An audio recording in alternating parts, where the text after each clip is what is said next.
Most retirees don't think about required minimum distributions until their early 70s.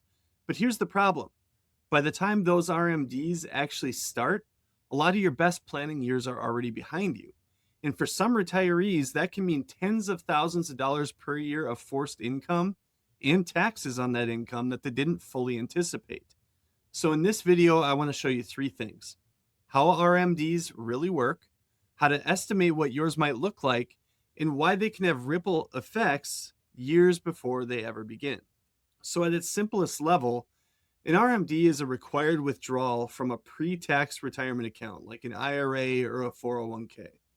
The IRS requires it because that money hasn't been taxed yet and they want their share. So most people today start RMDs at age 73, and if you were born in 1960 or later, it's 75. And once they begin, they continue for the rest of your life, which is why it's not just some arbitrary rule. This thing becomes a permanent income stream in your financial life. So let's make it real with an example. Imagine someone, we'll call him Mike. Mike is 65 years old. He has about $1 million in pre tax retirement accounts. Now, if Mike were already 73, we could estimate his RMD pretty quickly. All you need is your account balance from last year and your age. The IRS provides a table that associates a number with your age, and it's a life expectancy number they call a divisor. So at age 73, the IRS divisor is 26.5. So $1 million divided by 26.5 would produce a first RMD of about $37,700 for Mike.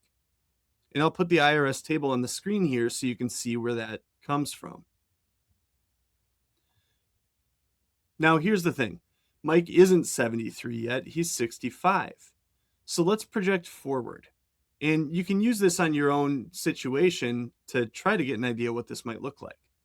If that $1 million grows over the next 10 years, and I'll just use 6% as a planning assumption here, this isn't a projection or a representation of some specific investment.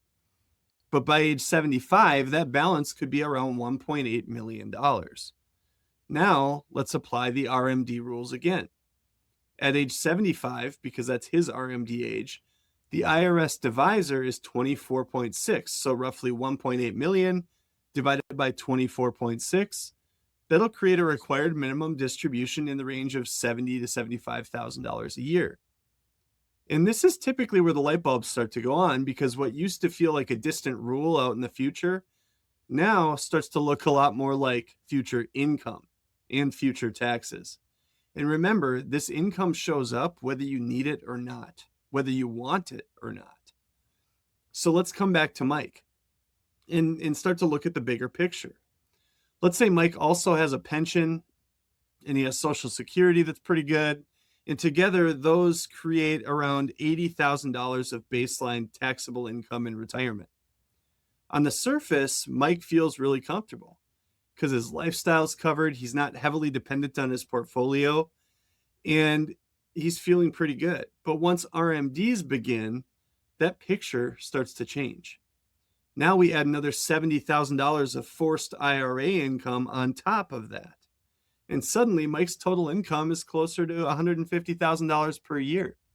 And that doesn't include any increases in Social Security. So that's where the ripple effect starts. That level of income can easily push someone into a higher tax bracket. So based on what we know today, Mike's around the 22% tax bracket. Well, if he adds that $70,000 of income, now he's getting closer to the 24% range. And a couple years later, that higher income starts showing up in his Medicare premiums too. And in his case, it could potentially add a couple $100 a month more in IRMAA surcharges, those extra premiums you pay on Medicare based on your income.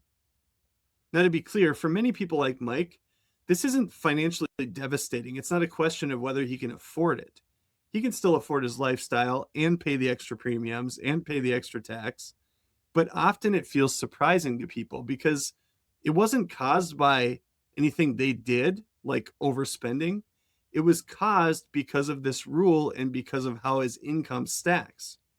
And in many cases, that outcome was largely set in motion during the 10 years before his RMDs ever began. And this is where things get more nuanced. RMD impact isn't just about account size, it's about how that future income fits into your life. Some of the biggest RMD pressures shows up in households that have strong pensions, receive social security, and live relatively modest lifestyles because they may not need much portfolio income early on.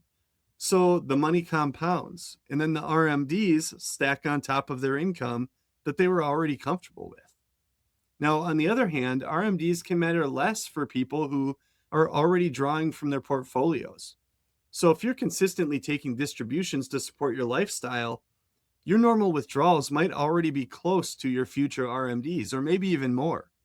In that case, the rule doesn't necessarily force new behavior or even force any changes in your planning. It just formalizes the income that you were taking anyway. So the better question isn't how big will my RMD be? It's how different will my RMD be from the income I was already planning to take. And this is one of the reasons that Roth conversions come up so often in retirement planning. For many people, it's really about creating more control later on because moving money into Roth accounts before RMD age lets you decide when some of those taxes happen instead of leaving it entirely up to the rules later. You're shifting some of that future income into more current years where you may have more flexibility. And that's why the years before RMDs begin can be so valuable, because that's often the window where you still have choices. So if there's one takeaway, it's this. RMDs themselves are simple, and they're a reality that we have to live with. But the impact they have is often shaped years before they begin.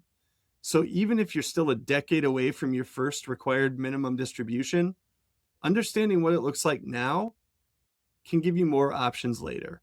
And in retirement planning, more options usually means more confidence.